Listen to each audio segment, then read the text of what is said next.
కాదండి. ఈ లోకంలో వాదాల కోసం కాదు.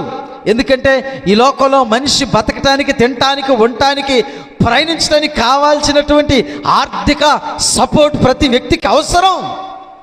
కానీ నువ్వు చనిపోతే దేవుని రాజ్యంలో ఉండాలి. ఈ గురి కలిగి నువ్వు చర్చికి రావాలి. ఈ గురి కలిగి నువ్వు ప్రార్థన చేయాలి.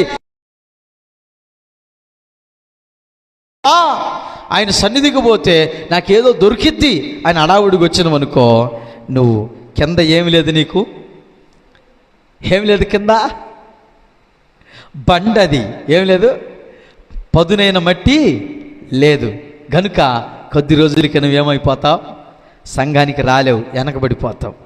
అదే నీవు దారి పక్కనుంటే, అంటే సరైన విశ్వాసములు లేకుండా, సంఘ క్రమాలు లేకుండా బయట తిరిగితే ఏమైపోతావు, సాతానుగాడు మింగేస్తాడు.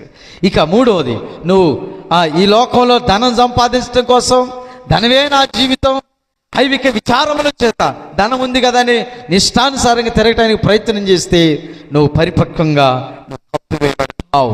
ఈ 4వ విత్తనమే ఇది సహించి ఓపికతో భరించి 30దంతలుగా, 60దంతలుగా, 100ంతలుగా ఫలించేటువంటి జీవితం. అటువంటి